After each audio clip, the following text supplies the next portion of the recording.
Muy buenas tardes a todos, queridos amigos. Saludamos a nuestros 124.400 suscriptores. Y con esta imagen de Georg y Joseph Ratzinger. Georg era un poco mayor que el Papa Benedicto XVI, así que todavía lo llamaba nene a su hermano. Pero bueno, son cosas de hermano que se los pueden permitir entre ellos. Y murió un poquito tiempo antes que él. Por eso hay algo curioso cuando muere un papa. Contra el imaginario colectivo, los papas no suelen dejar fortuna, salvo que tengan alguna propiedad. Posiblemente los Ratzinger tenían una casa familiar en Markl, en Alta Baviera, que habrá terminado en manos posiblemente de algún sobrino, de algún familiar. Pero luego, en realidad, más que se han ahorrado algo con los sueldos de cardenales, pero no es mucho lo que suelen dejar. Carlos Wojtyla dejó un testamento muy simple porque él no tenía ninguna propiedad y no tenía a quién legarle, porque Juan Pablo II había perdido a todos sus familiares. Por eso, del testamento de Benedicto XVI y qué implicancias tiene eso para la Iglesia, vamos a estar en un minuto conversando con mi amigo Fernando Romero Moreno.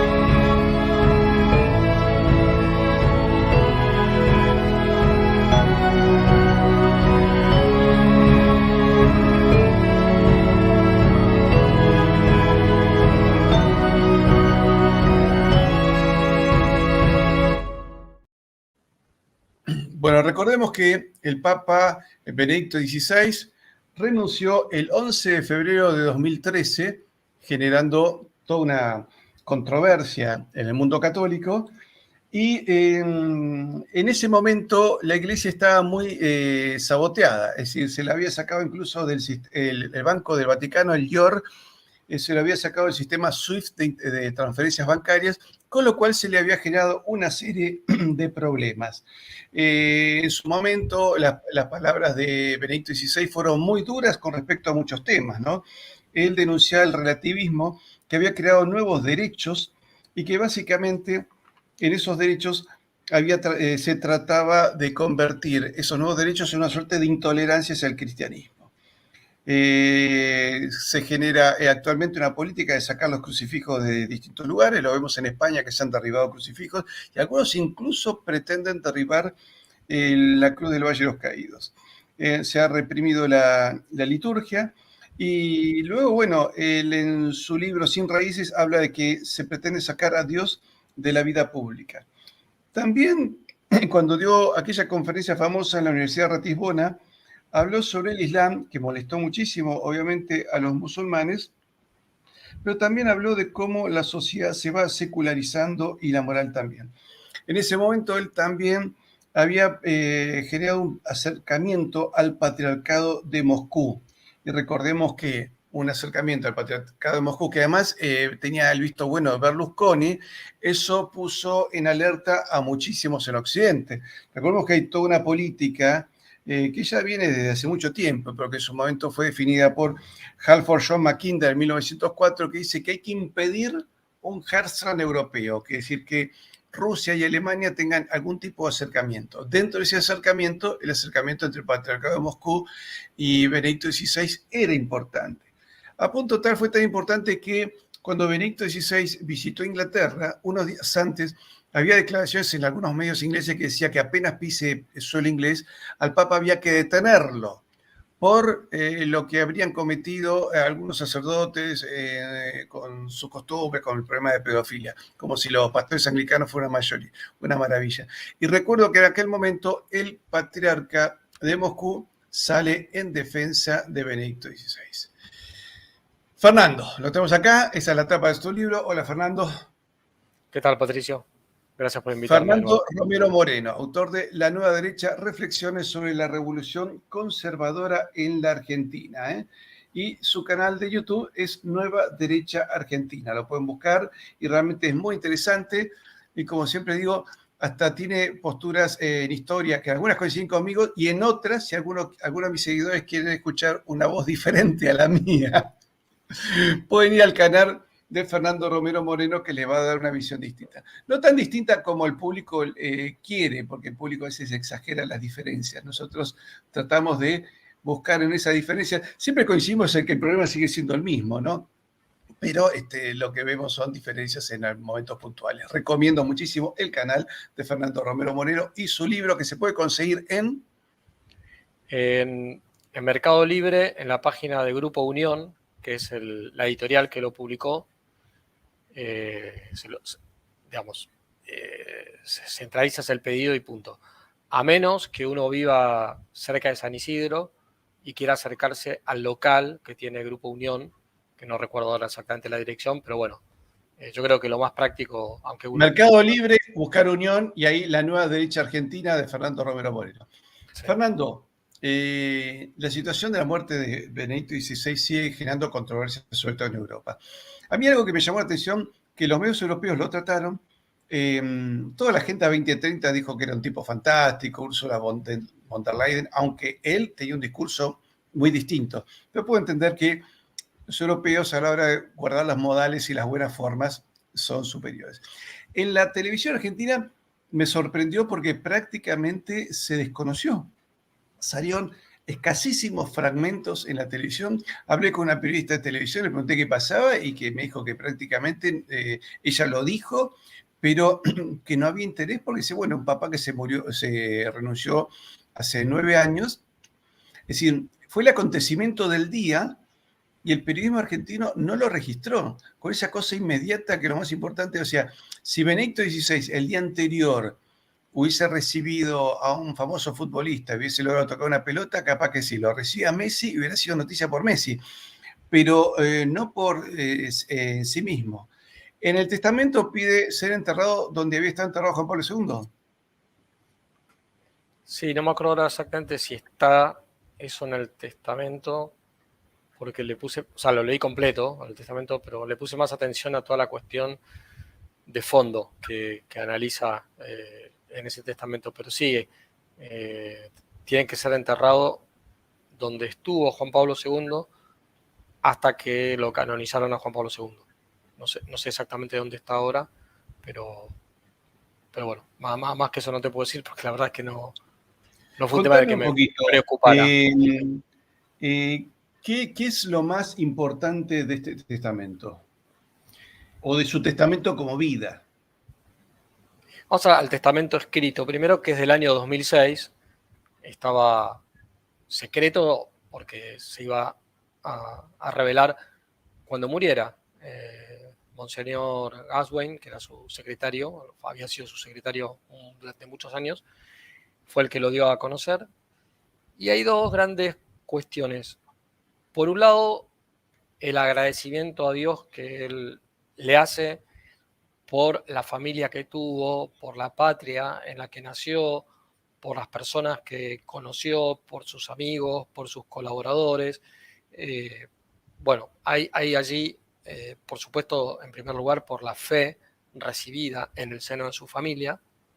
Y luego hay un párrafo, que sería como el segundo punto para mí importante de este testamento, que es manteneos firmes en la fe. Pero no dice solamente manteneos firmes en la fe y ustedes interpreten lo que quieran sobre la fe, sino que advierte contra lo que él llama paradigmas fuertes en un determinado momento y que pueden hacer tambalear la fe y que luego se demuestran falsos o limitados, etc. Y concretamente, algo que era de su especialidad, que era la exégesis bíblica, él dice, yo he visto, vamos a leerlo de manera directa, dice así, manténganse firmes en la fe, no se dejen confundir. A menudo parece como si las ciencias naturales por un lado, y la investigación histórica, especialmente la exégesis de la Sagrada Escritura por otro, fuera capaz de ofrecer resultados irrefutables en desacuerdo con la fe católica. A Benedicto XVI siempre le preocupó esta cuestión de la armonía fe y ciencia, ¿no? Y entonces sigue. He vivido las transformaciones de las ciencias naturales desde hace mucho tiempo y he visto cómo, por el contrario, las aparentes certezas contra la fe se han desvanecido, demostrando no ser ciencia, sino interpretaciones filosóficas que solo parecen ser competencia de la ciencia. O sea, acá se está refiriendo a distintos paradigmas científicos que luego se fueron, digamos, demostrando como falsos, fueron refutados, pero que iban acompañados generalmente de afirmaciones contra la fe católica o contra la creencia en Dios, etcétera, etcétera, que van más allá del objeto propio de la ciencia. La ciencia no puede decir si Dios existe o no existe, no le corresponde. Por eso está subordinada a la filosofía y a su vez la filosofía está subordinada a la teología, sin afectar esto a la autonomía relativa que cada una tiene, pero es relativa. Entonces él dice, he visto caer muchas de estas interpretaciones que, dice, al final demostraron ni siquiera ser ciencia, sino interpretaciones filosóficas falsas. Y sigue, desde hace 60 años acompaño el camino de la teología, especialmente de las ciencias bíblicas, y con la sucesión de las diferentes generaciones he visto derrumbarse tesis que parecían inamovibles y resultar meras hipótesis. La generación liberal, Harnack, Yull, no sé cómo se pronuncia Bueno, esto, Fernando, Richter, la hay mucho. generación existencialista, Bultmann, la generación marxista. He visto y veo cómo de la confusión de hipótesis ha surgido y vuelve a surgir lo razonable de la fe. Jesucristo es verdaderamente el camino, la verdad y la vida. Y la Iglesia, con todas sus insuficiencias, es verdaderamente su cuerpo. Es decir, él pone el ejemplo de la exégesis bíblica que hizo perder la fe a muchísima gente con hipótesis que pretendían ser más que eso, que una hipótesis, y finalmente, por el mismo peso del método, de los distintos métodos científicos, quedaron en meras hipótesis o fueron refutadas. Y, en cambio, no afectó eso a la fe. Entonces, como los ejemplos que él pone, bueno, podríamos poner otros, pero para que la gente entienda, un ejemplo bien clarito.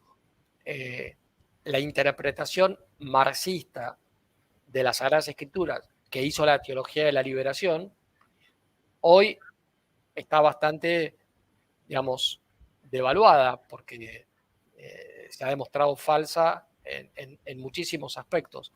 Sigue, en cambio, algún otro tipo de teología derivada de la teología de la liberación. Pero la propiamente marxista ha caído por su propio peso. Ahora, ¿cuánta gente, lamentablemente, perdió la fe por haber seguido ese tipo de interpretaciones? No sé si Fernando, una pregunta.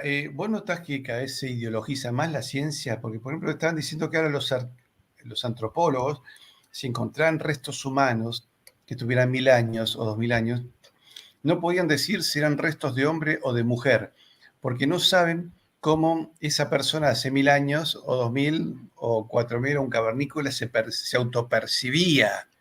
Es decir, tiramos la ideología de género, pero para atrás, para 1000, 2000, 4000. Yo me imagino que ese hombre que estaría muy preocupado por alimentar a su familia, cazar un animal y producirle fuego y calor a la protección de su mujer y sus hijos, no creo que debe haber tenido muchos problemas de autopercepción, pero se pretende ese tipo de cosas, ¿no? En la ciencia. a mí lo que me llama la atención, sobre todo desde el año 2020, es que por un lado veníamos con toda una serie de corrientes en epistemología, en filosofía de las ciencias, que habían tratado, aún con errores, pero tratado de poner a la ciencia en un lugar más modesto, ¿sí?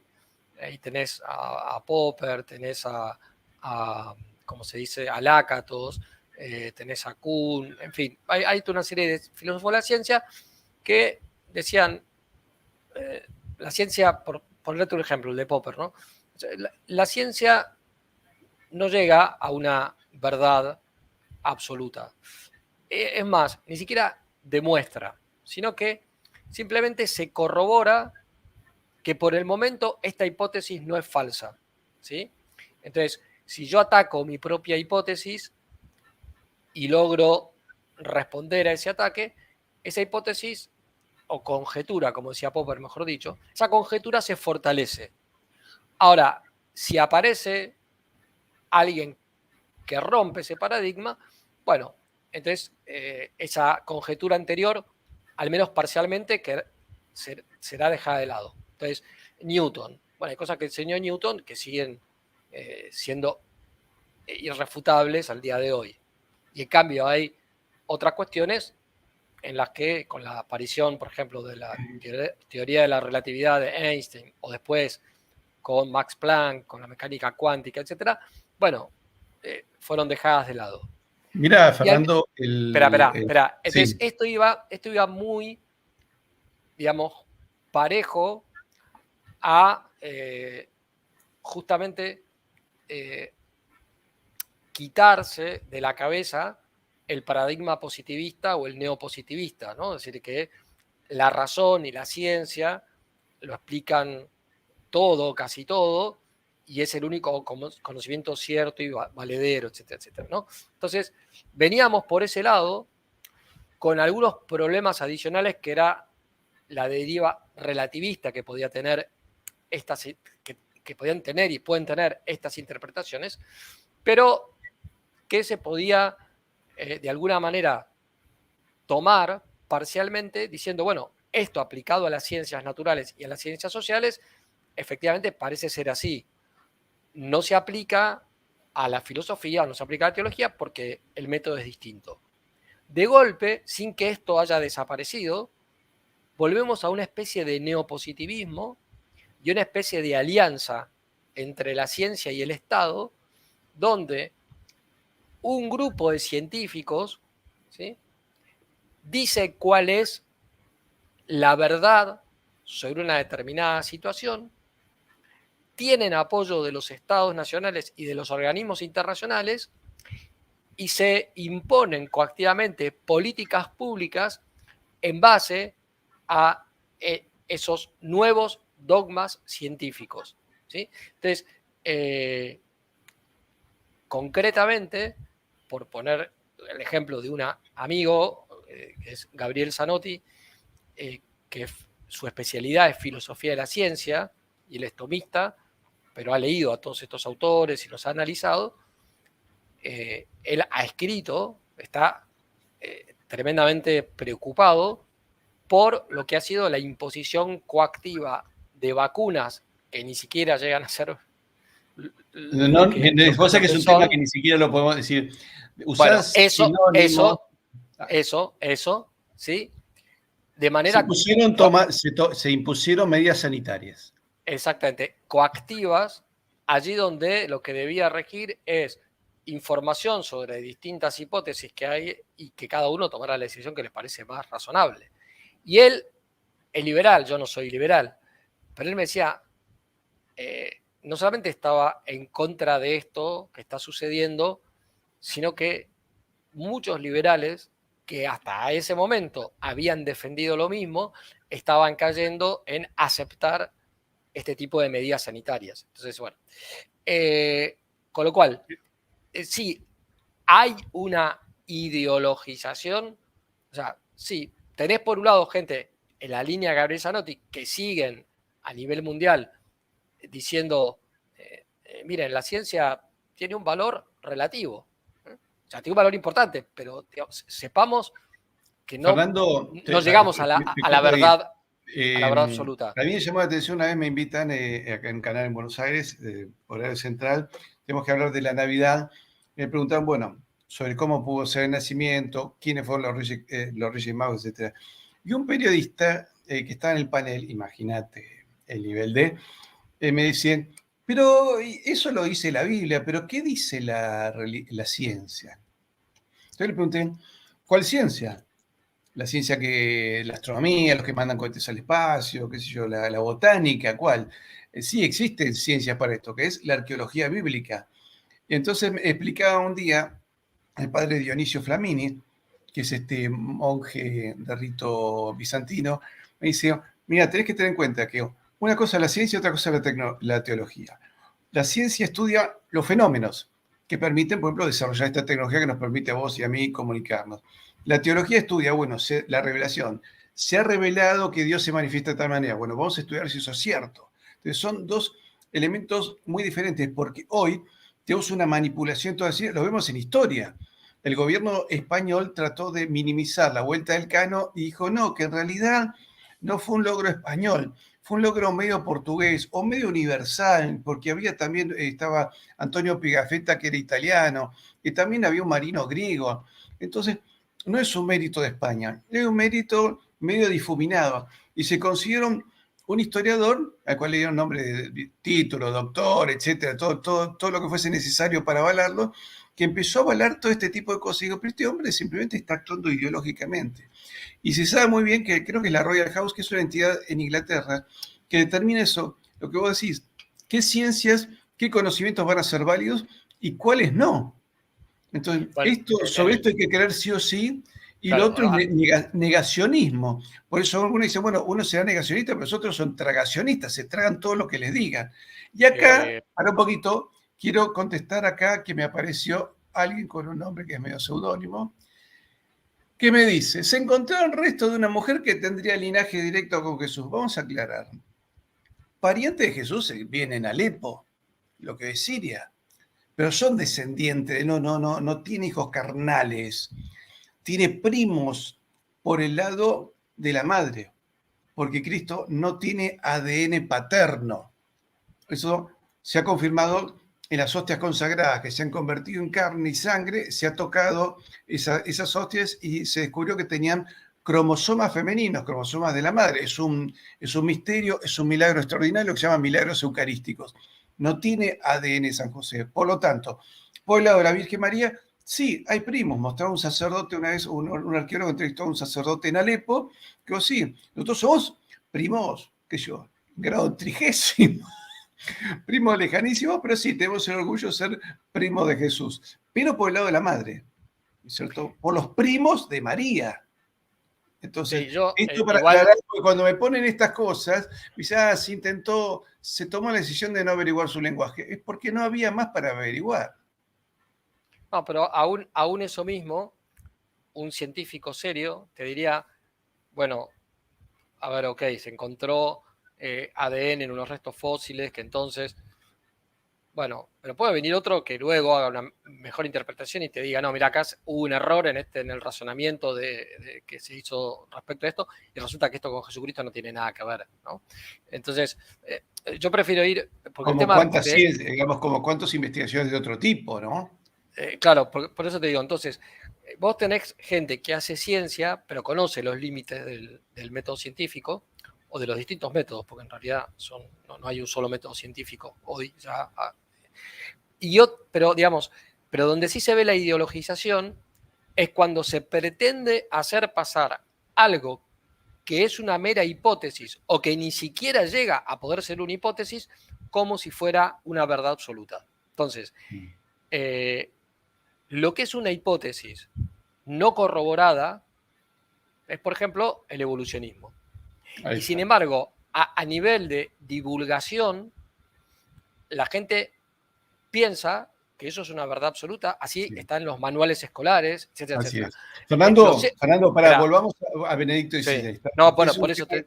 por eso iba. En cambio, la ideología de género ni siquiera llega a hipótesis. Por eso es ideología, no es ciencia. Es una construcción sofística al servicio de un proyecto de poder totalitario. Punto. Entonces, Él hablaba, A sí, Benedicto, en cambio, sí le preocupaba el verdadero diálogo con la ciencia, pero no porque fuera algo exclusivo de él. Juan Pablo II también se reunía regularmente con científicos importantes a dialogar sobre temas donde hay puntos de contacto entre la ciencia y la fe. Esto viene de una cuestión muy arraigada en la fe católica, y es que no puede haber contradicción entre la fe y la ciencia. Si hay una aparente contradicción, es o porque se está transmitiendo algo de fe de un modo equivocado, o hay un error en lo que supuestamente es científico. pero estricto sensu no puede haber una contradicción. Entonces, la Iglesia siempre ha estado muy abierta al diálogo científico. Te sacan a relucir el caso de Galileo, que es prácticamente anecdótico en la historia de las Sí, que además relaciones está, entre la... perdóname, Fernando, para, que además ha sido manipulado. Pero quiero volver ¿cómo se llama? A Benedicto XVI. Él en realidad sufrió también un embate muy fuerte por parte del gobierno de Obama y de Hillary Clinton, ¿no? Que querían sí o sí sacarlo, ¿no? Sí, eso parece bastante verosímil. Hubo católicos norteamericanos que pidieron información acerca de esto, de lo que habría sucedido días anteriores a la renuncia. De todas maneras, yo te voy a dar mi opinión. Yo creo que probablemente eso existió, como creo que lo dijimos el otro día, como existió la mafia de San Galo, como existe el lobby gay dentro de la iglesia, etcétera, y todo eso presionó. Pero yo, por el momento, no encuentro ninguna razón seria para dudar de la validez y de la licitud de la renuncia de Benedicto XVI, por más que me duela, y tampoco para negar la licitud y validez de la elección del Papa Francisco, por más discrepancias que yo tenga con su pontificado. ¿Y Entonces, cuáles eran los motivos que él dio para la renuncia? que los problemas que hay en la iglesia son de tal magnitud que necesitaban de alguien más joven, con más fuerza, como para poder encararlos, ¿sí? Y que él no se sentía con esas fuerzas, y que era un tema que lo había pensado, rezado, meditado. Bueno, a mí me puede no gustar, pero soy el último que va a hacer un juicio de valor sobre eso, porque el Ahora, único él que había recibido, perdóname, él había recibido un informe, acá lo tengo, donde se decía que había una mafia, la mafia Lavanda, sí, y sí, es donde se la planteaban mafia, dos es la temas. mafia gay, es la mafia gay que hay Claro, dentro. dos Bueno, temas, sí, sí, yo trato de evitar esas palabras porque me bueno, complicás la vida, ya te lo dije. No hay libertad de opinión y de expresión, hay bueno, apenas. bueno, ok. Entonces, uno se tiene que cuidar de todo eso. Acá se hablaba de escándalos sexuales y escándalos económicos. Sí, Entonces se habla del sexto y séptimo mandamiento, ¿no? Que alguien también metió la mano en la lata y se quedó con... Sin embargo, cuando ese informe que le llega a Benedicto XVI, se dice que Francisco lo cajonea y nombró a alguien de la mafia Lavanda, entre ellos a Vincenzo Paglia, en la Academia de la Vida. exactamente. Y Sí, por otra parte, ha elogiado a una famosa líder abortista holandesa también, ¿no? Al cual le sí, habría dado... o sin ir más lejos, al padre James Martin, jesuita, que es uno de los promotores de la agenda LGBT dentro de la iglesia. Ahora, a lo que voy yo, para que quede claro, es que todas esas presiones efectivamente existieron sobre Benedicto XVI, pueden haber influido en su renuncia, pero yo creo que su renuncia fue verdadera. Algunos estaban esperando, yo entre ellos, que tal vez dijera algo distinto en su testamento, diciendo, bueno, después de muerto puedo dar a conocer. Bueno, no hay nada. El testamento desde el año 2006 no se modificó, no hay razón para presumir que haya algo oculto, porque lo mismo que, o sea, lo que no está en el testamento está en libros, reportajes que le han hecho a él con posterioridad, ¿sí? Y donde él dice perfectamente que es una decisión personal, que la tomó, que hacía un año que estaba decidido el tema. Monseñor Gaswain acaba de decir que intentó disuadirlo y que Benedicto le dijo, no, no te pedí un consejo, es una decisión tomada, ¿no? Punto. Fernando, Pero por el momento no digas nada. Y bueno, entonces listo, ya está. acá hay uno de los en el chat, alguien lo critica a Benedicto, dice, apañó y encubrió a curas violadores. ¿Cómo No fue es esa cierto. historia? No, Contá, porque no, eso sé que no es así, pero sería bueno aclararlo. no. Hay un hecho que sucedió, bueno, no me voy a acordar ahora la ciudad de Alemania en la que él era, creo que obispo en ese momento, y donde un sacerdote que estaba denunciado por abusos sexuales, fue trasladado a otra ciudad para que recibiera un tratamiento psiquiátrico. Eso apareció hace cosa de 2 años, me parece, y lo primero que Benedicto dijo fue: yo no tuve nada que ver con ese hecho. Pero insistían en que sí. Y entonces después Benedicto, es lógico, una persona de 93 años que se olvide de cosas del pasado, totalmente lícito. Fue por propia decisión de Benedicto, dijo: no, ahora me acuerdo que sí, efectivamente, sí, yo estuve en esa reunión. Pero la reunión había sido exclusivamente para permitir que ese sacerdote permaneciera en la diócesis a los efectos de tener ese tratamiento. Punto. Y ahí se acabó toda la relación. De hecho, cuando él estaba en la Congregación para la Doctrina de la Fe, él se quiso poner firme con un grupo que también creo que era de México o de Estados Unidos. Eso ¿Cómo se llama? lo hablamos en el programa anterior. O sea, Sí, recordalo, por favor. Bueno, pero igual me remito al programa anterior, es decir, que sí, pero tenés otro público, ¿por qué no seguís un poco como yo voy conduciendo? Bueno, es un testimonio casi directo que yo conozco de alguien que fue a hablar con el entonces cardenal Ratzinger para hablar de la situación del fundador de una institución católica. Y entonces le dijo Ratzinger en ese momento: mira, este asunto no va a poder avanzar hasta que no se muera Juan Pablo II, porque Juan Pablo II está sinceramente convencido de que esto es una campaña de desprestigio, de calumnias, como él las vivió bajo el nacionalsocialismo y bajo el comunismo. Y es verdad, los nacionalsocialistas hacían este tipo de calumnias, los comunistas también.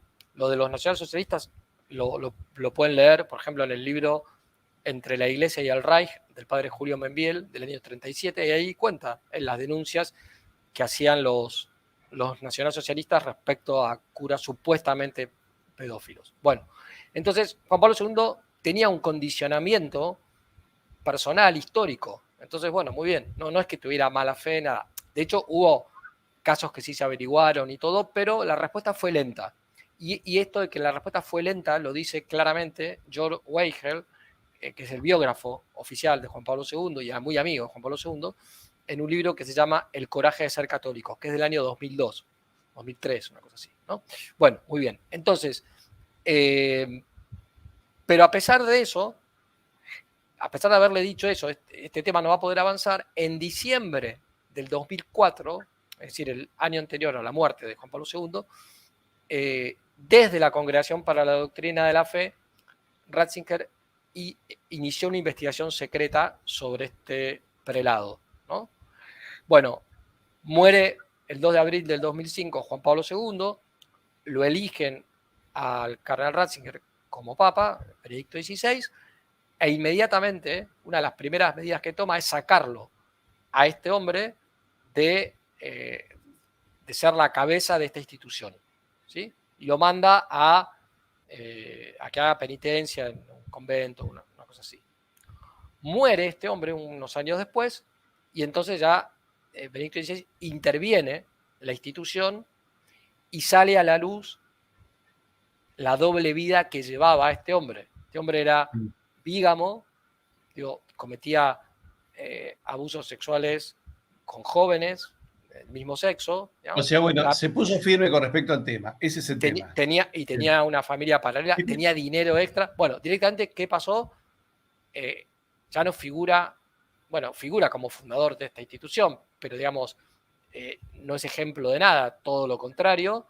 Escúchame, como eso, tomó muchísimas medidas Benedicto XVI. Pero como te dije el otro día, Benedicto iba a la causa, y la causa principal en la Iglesia Católica, no en la sociedad civil, en la Iglesia Católica, es que está corroborado que el 80% de los casos de abusos sexuales investigados hasta el momento han sido cometidos por sacerdotes que tienen tendencias homosexuales.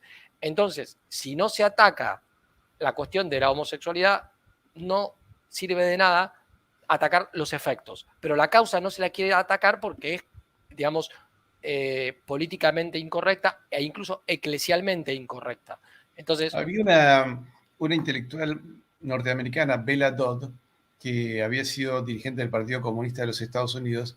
Creo que ella es expulsada porque descubre que los altos mandos del Partido Comunista eran todos financistas norteamericanos y muy ricos, y se termina convirtiendo gracias a la acción de Monseñor Fulton Sheen.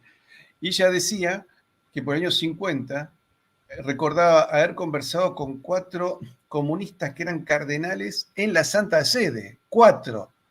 Vaya a sí, ser cuántos más había. Y que por otra parte ellos habían metido cerca de 1.100 o cerca de 2.000 seminaristas en los seminarios norteamericanos, que eran comunistas o tenían prácticas sexuales personales muy particulares, y esa gente se metió, y se metió con todo el deseo de hacer daño. De que vemos, cuando te encontrás con un sacerdote bueno y otro sacerdote que lo hostiga permanentemente. Bueno, hay que sospechar de este que hostiga, ¿no es cierto? Cuando la gente a veces se escandaliza de tal o cual cura, digo, bueno, pero en realidad porque tal vez ni siquiera ha sido un cura, y tal vez nunca ingresó a los seminarios con vocación de ser cura más que de hacer daño. Ratzinger, perdón, Benedicto XVI hablaba del credo del anticristo. ¿Te sí, pero acordás de eso? para porque una cosa que dijiste es importante.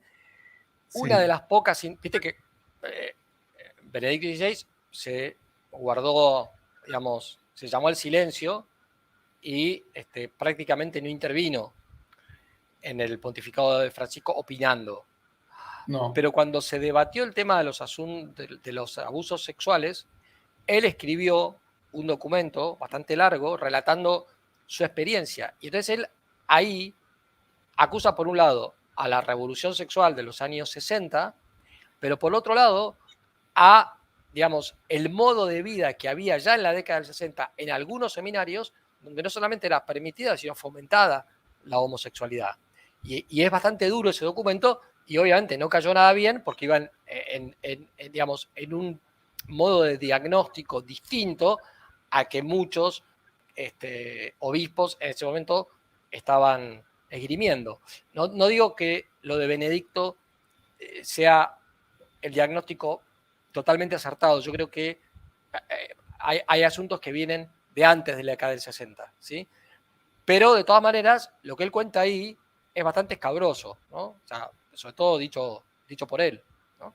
Entonces, ahora, lo de la infiltración comunista, eso es un tema conocido que ha sido analizado por distintos historiadores, pero el último que yo recuerdo que lo trae a colación es nuestro amigo Marcelo Gullo, en un libro sobre relaciones internacionales, tiene un capítulo dedicado, al menos una parte de un capítulo dedicado a la infiltración de comunistas durante la época de Pío XII en la Iglesia Católica, que llegaron efectivamente a ser sacerdotes, obispos, cardenales. Lo mismo que te decía el otro día, está corroborado que había obispos y cardenales masones alrededor de Pablo VI. Y eso surgió de una investigación que hizo el cardenal Gagnon a pedido de Pablo VI, que le llevó 3 años hacerla. Entonces, hoy ya no podemos decir, digamos, al menos que se refute después, pero con pruebas. No puedo decir, no, es una hipótesis que Monseñor Bunini, el Lo que autor de pasa es la que Pablo Reforma... VI no le dio mucha cabida, me parece, el informe de Gañón. No, lo que sucedió fue lo siguiente.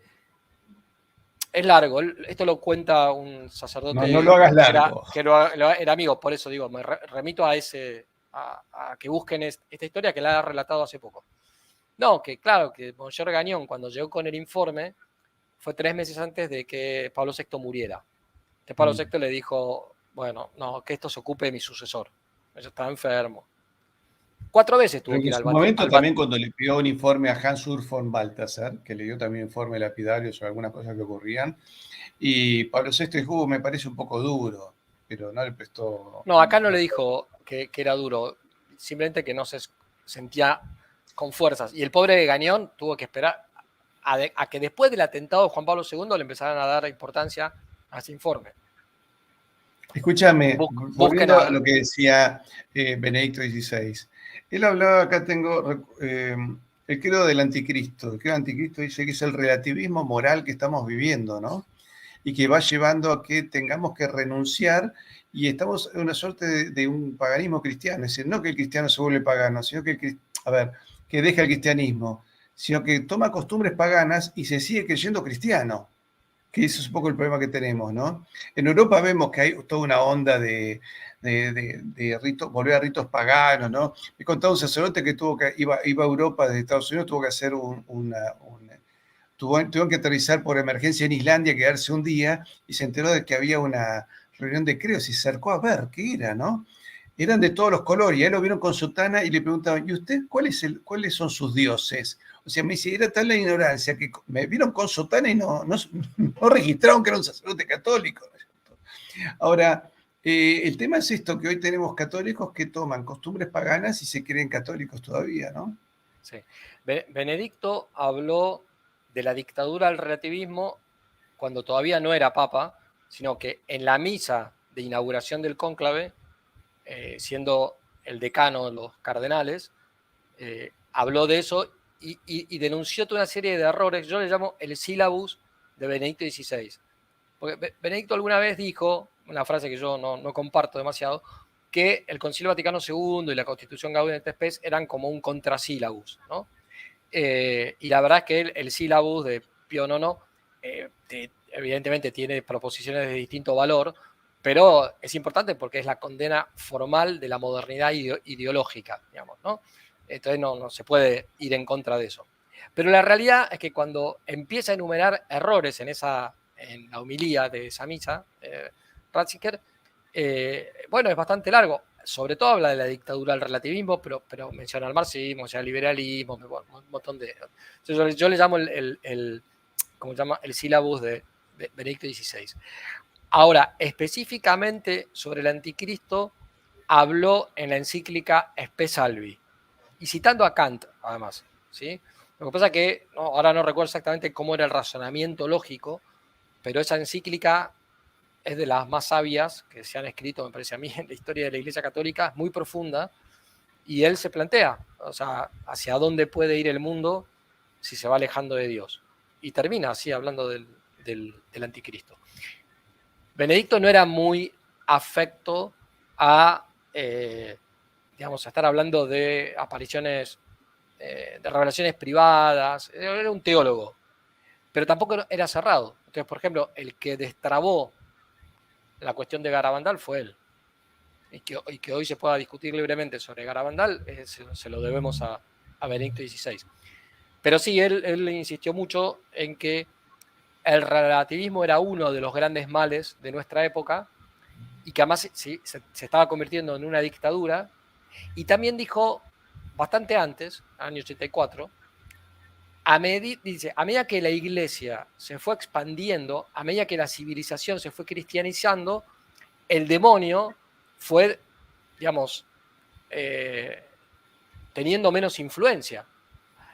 A partir del momento en que el mundo empieza a descristianizarse, bueno, vuelve a aparecer la acción del demonio de manera cada vez más clara, ¿no?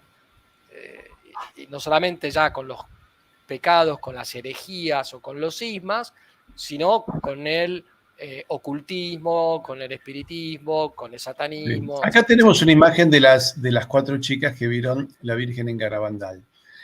Ellas dijeron que veían horrores y malas costumbres dentro del clero incluso. ¿Ese fue un poco el tema por el cual lo pararon, a esta devoción? El segundo mensaje, hay 2 mensajes, o 3 si querés, pero el segundo mensaje del año 65 que la Virgen le habría transmitido a Conchita exclusivamente es: antes la copa se estaba llenando, ahora está rebasando, ¿no? Dice, hay cardenales, obispos y sacerdotes que van por el camino de la perdición y llevan con ellos a muchas almas. Entonces, que Conchita cuenta, y cuentan los que la conocen, que a ella le costaba mucho transmitir esto, porque para ellos, para las chicas y para sus familias, y que los sacerdotes ya por el hecho de tener sotana eran santos, o sea, tenían una visión muy idealizada del sacerdocio. Sí. máxime con los martirios que se habían producido en la Guerra Civil Española. Pero finalmente lo dijo. Claro, en ese momento eso cayó muy mal, sí, obviamente, porque iba en contra de ese triunfalismo optimista de los años 60, en el que también cayeron muchísimos clérigos, digamos, ¿no? Algunos de buena fe. Entonces, pero ahora, año 2023, conociendo todo lo que ha sucedido dentro de la iglesia, la disminución de las vocaciones sacerdotales, los que han abandonado su vocación, la pérdida de fe, la herejía, digamos, paseándose dentro de la iglesia sin que nadie sancione, más los abusos sexuales, más los abusos de conciencia, etcétera. Y la verdad es que ahora uno dice, se entiende perfectamente lo que la Virgen estaba diciendo. Hay cuestiones interesantes porque la Virgen se apareció en varios lugares.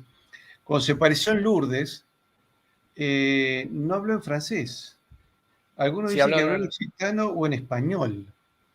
también No entendido que dijo, en un dialecto francés, sí, pero algunos dicen que era occitano, y porque esa zona tuvo una fuerte influencia española. La otra gran aparición es Fátima dentro de la península ibérica. Pero en 1931, en plena Segunda República, en el municipio vasco de Esquioga, se apareció la Virgen, un 14 de abril, y dijo que en 5 años iba a haber una guerra civil. sí. Dijo, en el año 31, dijo, en 5 años va a haber una guerra civil, de las cuales la va a sacar, a España la va a sacar un gran hombre, ¿no es cierto? Que obviamente te das cuenta que eso significó, ha sido tapado por la República, y luego después, ¿no? Porque evidentemente hubo un hombre que dirigió la situación, un destructor de la República, ¿no? Sí, Se hablaba. igual, a ver, por ejemplo, con posterioridad a Fátima perdón, a Garabandal, estuvieron las apariciones en Akita, en Japón, de una monja que todavía vive, ¿no? Y allí la Virgen también le dijo, verán cardenales contra cardenales, obispos contra obispos. Eso sí tiene aprobación del obispo diocesano y fue aprobado también por el cardenal Ratzinger y creo que fue él quien dijo, esto es como el mensaje de Fátima en Japón, digamos, ¿no? O sea, la Virgen de Sí. Akita es como la Virgen de Fátima en Japón. Es el mismo mensaje también de Garabandal, ¿no? Así es la crisis de la iglesia, es la Acá apostasía tenemos una imagen, dentro de una la foto iglesia. tomada en Garabandal también, a las niñas. Escúchame, ¿qué opinas cuando él habla del credo del anticristo? Mira, yo tiendo a estar bastante de acuerdo en estas cuestiones con Benedicto XVI.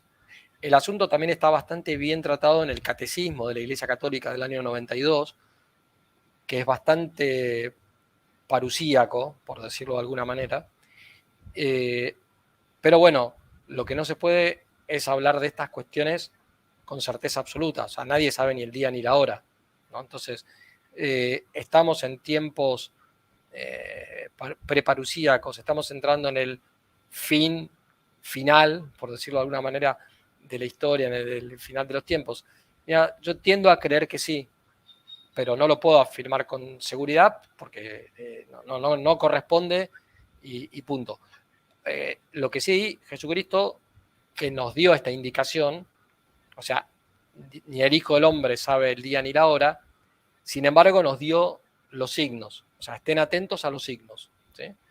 Bueno, yo creo que los signos prácticamente están dados casi todos, porque había Sí, algunos que hace 200 años no se habían dado. Hoy, hoy sí se pueden ya considerar como a él, realizados. ¿qué fue lo que le... A ver, hay varias cosas que yo creo que le jugaron en contra. Uno es el acercamiento al patriarcado de Moscú. Otro, el discurso en Ratisbona contra el Islam, ¿no es cierto? Y otro, su crítica al relativismo. Y después operaron contra él Obama, Clinton. No, pero Obama, es mucho más largo el problema, porque acordate que él desde el año 81 era prefecto de la Sagrada Congregación para la Doctrina de la Fe. Lo nombró Juan Pablo II que lo había conocido gracias a una carta que le mandó Joseph Pieper, el gran filósofo atomista alemán. Le mandó una carta recomendándole que lo conociera Ratzinger. Bueno, lo conoció, finalmente lo nombró al frente de la Congregación para la Doctrina de la Fe. En el año 84, Vittorio Messori le hace un reportaje, informe sobre la fe, que causó mucho revuelo porque por primera vez alguien salía a reconocer que, digamos, los frutos del concilio no habían sido los que se esperaban. Y hay una fuerte crítica ahí al progresismo, a la teología de la liberación, a la hermenéutica bíblica racionalista, etcétera, etcétera. Digamos, ¿no? Entonces, ya lo llamaron en aquel momento el Panzer Cardinal, ¿no? O sea, un cardenal que es como un panzer. Pero la realidad objetiva es que Ratzinger pertenecía al sector progresista de la teología alemana y también durante el concilio, ¿sí? Él estaba como más inclinado a lo que era lo que había sido la llamada Nouvelle Theologie, donde estaban von Balthasar, de Lubac, ¿cómo se llama? Geny, Rahner, Kühn, etcétera, etcétera. Pero es verdad que Danielou, que en ese grupo, que fue condenado en alguna de sus tesis por Pío XII, había efectivamente una tendencia más moderada y una tendencia más radicalizada. Él siempre dijo, yo estoy en el mismo camino que tenía cuando estaba como perito conciliar. Los que cambiaron fueron ellos, que se radicalizaron más. Yo creo que hubo un poco de las dos cosas. Es verdad que los de la revista Concilium se radicalizaron y ahí es cuando de Lubac y Ratzinger y otros fundan la revista Comunio. Pero la revista Comunio siguió siendo, digamos, relativamente progresista. Ahora, cuando él, digamos, tiene que hacerse cargo de la Sagrada Congregación para la Doctrina de la Fe, ahí se empieza a ver un cambio en Ratzinger a través de sus documentos. Viste que se suele decir que los jueces hablan a través de sus sentencias. Bueno, el cambio, porque yo creo que hubo un cambio, no total, parcial, pero el cambio de Benedicto XVI positivo, más cercano a la ortodoxia, se da a partir del momento en el que él tiene que tomar decisiones y entonces todos los documentos de la Sagrada Congregación para la Doctrina de la Fe de la época de Ratzinger, en su gran mayoría son buenísimos. Ahora, eso le ganó el odio de la progresía eclesiástica y de la progresía mundial. Pero vos decís, pero Ratzinger era como Monsieur Lefebvre. No, son muy distintos sus miradas teológicas, digamos, de la iglesia. Pero sí tienen como un acercamiento. Yo creo que tiene un acercamiento de la voluntad. Creo que los dos querían salvar la iglesia. Por supuesto. Y los dos veían el colapso de la iglesia. Eso que sí. Fernando está explicando muy bien y les pido a todos, por favor, pongan me gusta, que nos ayuda para divulgar este video. Eso es verdad, y él dialoga, y Ratzinger dialogó con Lefebvre, están las cartas. Y dialogaban. Escúchame, los dos dialogaban y tuvieron acercamiento y, digamos, Ratzinger le permitió muchísimo a la fraternidad, incluso volver al rito y sacar esas falsas excomuniones, dijeron, no, está todo bien, y le dio como un canon. De hecho, yo estuve ahora en Madrid y uno de los obispos, y un día voy, me invitan a una misa ahí en la Fraternidad San Pío X y me encuentro con uno de los obispos españoles, que estaba de visita, que obviamente es de mejor línea, no... cuando dije un argentino, no dijo nada. ¿Se acuerdan del otro argentino? Escúchame, Ratzinger, Benedicto XVI predijo el colapso de la iglesia, que iba a quedar reducida. Sí, que se iba a reducir a una minoría como más purificada, por supuesto llena de pecadores, Ratzinger no era un gnóstico, digamos, ¿no? Pero él veía, eso sí, que iba a ser como un hospital de campaña, eso que después el Papa Francisco ha utilizado. Esa imagen, el primero que la usó fue justamente Ratzinger, diciendo que esa iglesia minoritaria, purificada, iba a atraer a todos los que iban a ir quedando descartados del sistema, de alguna manera, ¿no? Dicho así. Y que la iglesia de a poco se iría recuperando, pero una vez que pasara por esa purificación. Que nos olvidáramos de la iglesia de masas que incluso nosotros llegamos a conocer. Y la verdad es que creo que vamos hacia eso, me parece, ¿no? Es decir, posiblemente había muchas profecías, incluso algunos me están diciendo que en realidad Benedicto XVI no está muerto porque se supone que se tiene que cumplir la profecía de los dos papas y que un papa tiene que salir en medio de los cadáveres de Roma. Y eso no se ha dado. Bueno, qué sé yo. Yo creo primero dos cosas. Las profecías no son de mandato firme, ¿no es cierto? El Apocalipsis puede tomarse, pero el resto son de mandatos bajo condición. Si ocurre tal cosa, puede ocurrir tal otra. Son como advertencias que se van dando. Segundo, a veces también los malos que conocen las profecías tratan de cambiar las cosas, ¿no? Por ejemplo, se decía que iba a ocurrir algo después de un sínodo, bueno, se corrió el sínodo. Entonces, el mal también trata de gambetear en estas jugadas. Pero sí da la impresión de que la iglesia se va a reducir a pocas congregaciones y que el gobierno del mal terminará en algún momento triunfando. La Biblia habla de 42 meses previos a ese gobierno del mal y luego 42 meses de gobierno del anticristo, donde la gente, los cristianos, tendrán que sobrevivir de la manera que puedan. O no sobrevivir y asumir la situación con más tranquilidad. Después de esos 42 meses de gobierno, ¿quién va a ganar? Después del reinado del anticristo ayudado por el falso profeta, quien derrota al anticristo es Jesucristo. O sea, se produce la parusía, ya nuestro Señor vuelve sí como un rey glorioso y lo derrota al anticristo. Si estamos en esa situación o no, no lo sabemos. Yo tiendo a pensar que sí, pero sin, ya digo, decirlo con certeza porque es difícil. Muchísimo, y tomo bastante distancia del aparicionismo. Hay gente que sabe más de apariciones y supuestas apariciones que del Evangelio. Y digamos, nuestra fe es lo que está en la revelación, en la tradición y en la Sagrada Escritura. Punto. Las apariciones son revelaciones privadas que se pueden creer o no creer, a menos que estén condenadas por la iglesia. Que además pueden ser genuinas, pero pueden no darse después en el tiempo. Cuando Por son mil circunstancias condicionales, históricas. pueden no darse. O sea, por ejemplo, Mira, yo algo, Fernando, decime si estoy muy equivocado. 2020 nos habían encerrado todos y digo, bueno, listo, se acabó la historia. Todo el mundo encerrado y vienen por nuestras vidas. Y de golpe el año siguiente, 21 al 22, se abre, pero coincide con esta cadena de rosarios de hombres. Se empieza a hacer rosarios en Polonia, en Hungría, en Francia, en España, en Irlanda, en Estados Unidos, en Argentina, pero la cantidad que se hicieron, porque te acuerdas, se hizo una muy importante en Buenos Aires, y cada provincia del interior argentino no quería ser menos y hacían más. Buenos Aires hizo una, creo que Jujuy hizo dos, San Luis creo que hizo 4 y Mendoza creo que hizo 7. Cada uno no sé si sería por amor propio o por lo que fuese, pero se iban dando y ahora están haciendo rosarios de mujeres.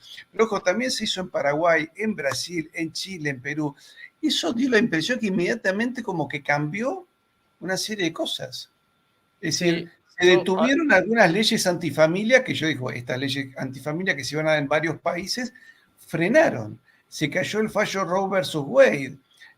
Se cayó la Organización Sanitaria Mundial, también tuvo su derrota. Algo pasó ahí. ¿No será que Dios nos está tirando pelotazos al área chica a ver si alguno cabecea y tal vez si hiciéramos más de este tipo de cosas, tendríamos un cambio de situación? Un periodo de paz, como dijo también la Virgen de Fátima? Mira, en la historia actúa la providencia divina y actúa la libertad humana. Entonces, muchas veces sí, efectivamente las cosas son condicionales. Si los hombres cambian, tal vez determinados, por ejemplo, castigos no se producen, como pasó en Nínive, como el relato Claro. del Antiguo Testamento. Así que bueno, sí, yo creo que algunos males se pueden llegar a evitar, males físicos e incluso males morales, si hay más oración, si hay más rezo del rosario, si hay más devoción a la Virgen, etcétera, etcétera. Ahora,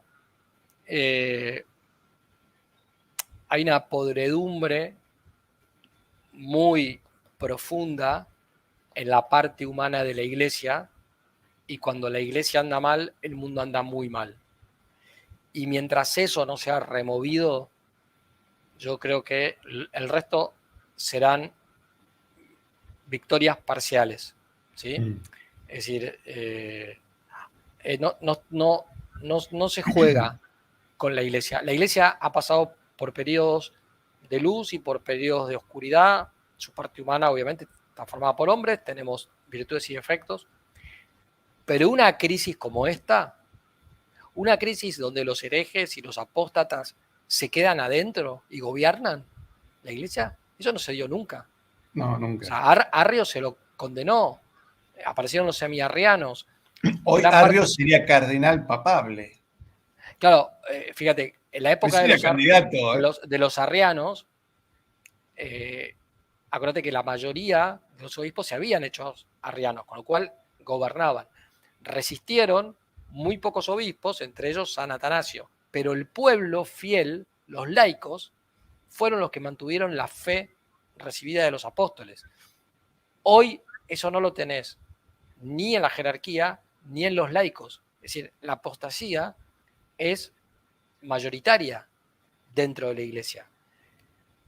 Y eso no se queda solamente en la herejía y en el cisma, que ya de por sí son cosas graves, sino que termina en algo muchísimo más grave, que es el satanismo.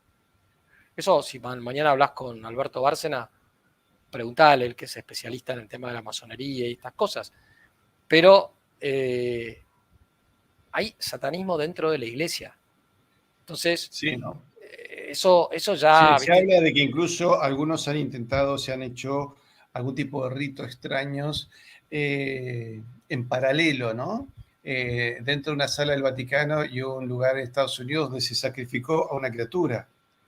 Sí, de eso hay denuncias que lo han denunciado sacerdotes, diciendo, cuidado que están ocurriendo estas cosas. Sí, ¿no? Eso fue en la época del concilio, eso lo cuenta Malachi Martin en uno de sus libros, jesuita, ex jesuita, personaje polémico, no es para confiar en todo, pero tenía, digamos, buena información, había sido secretario del cardenal Bea, en fin, era...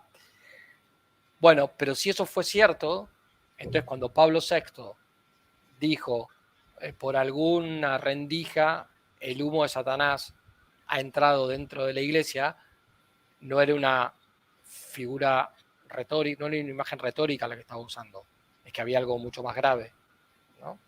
Así que bueno, no sé si aquello fue verdad o no fue verdad.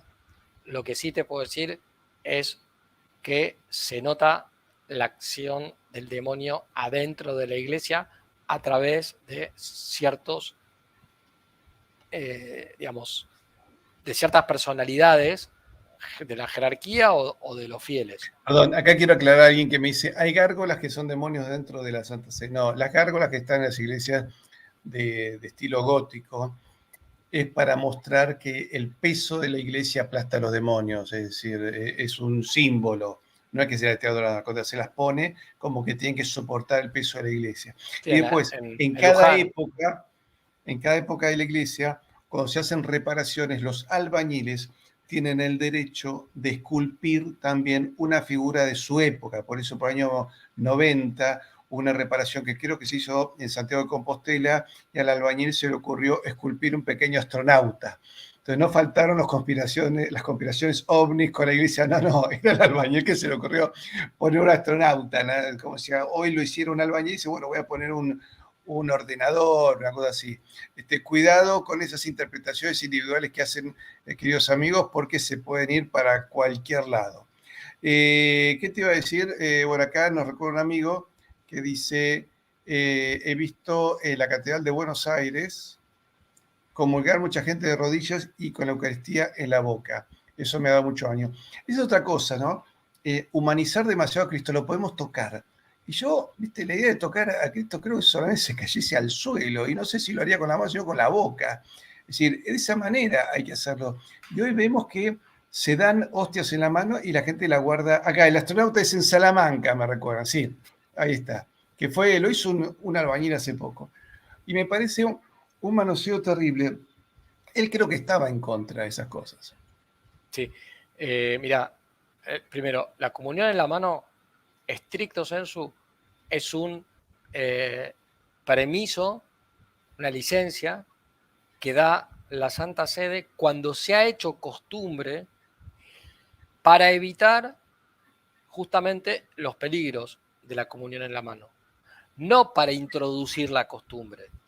Entonces, y la tendencia debería ser a restringir la comunión en la mano. Bueno, De lamentablemente... hecho, hay varios santos que han dicho que no era justamente, no era una actitud piadosa. La Madre Teresa parece que dijo que era, cuando le preguntaron que era cuál era el mal más grande que ella veía en la sociedad actual, dijo la comunión en la mano, ¿no? Entonces, ¿es ilícito, es inválido, es pecaminoso comulgar en la mano? No, la Iglesia lo ha permitido. Ahora, es impío. algo... Es decir, yo lo he visto mucho en España y me Es pareció... bueno. A mí me parece que no, y hay muchísimas razones y muy buenos libros escritos respecto a este tema. Me parece que no es lo más no es apropiado. lo más adecuado. Y además se corre el riesgo de que los satanistas que utilizan esto para las misas negras y qué sé yo, tengan más facilitado el camino. Es más, hay hostias consagradas que se venden por internet. O sea, profanación de ese tipo. Que quiere decir que eso hay algo de mala fe. Le podemos sugerir a todos nuestros amigos que pueden crear sus grupos de oración con sus amigos, ¿no? Es decir, a ver, el sábado a la mañana me junto con un grupo de amigos en una parroquia o en una ermita y rezamos el rosario por las intenciones de la Santísima Virgen, pidiendo la conversión de los pecadores y por nuestras patrias, por nuestras familias, por nuestras necesidades particulares, por la salvación de nuestras almas. Creo que eso puede ayudar muchísimo más que a veces que la acción política que la vemos hoy tan sometida, tan dominada y tan inútil, ¿no? Donde vemos que incluso gente buena que intenta hacer políticas no tiene llegada. Acá les recuerdo el canal de Fernando Romero Moreno en YouTube. Ponen YouTube, @Fernando Romero 1519, y ahí van a ver su canal. Fernando, te agradezco muchísimo y pase lo que pase, el corazón inmaculado de María triunfará. Exactamente. Muchísimas gracias a todos. Bueno. Queridos amigos, si les gustó, les pido que pongan me gusta, compartan con sus amigos y si no se suscribieron todavía, suscríbanse e inviten a sus amigos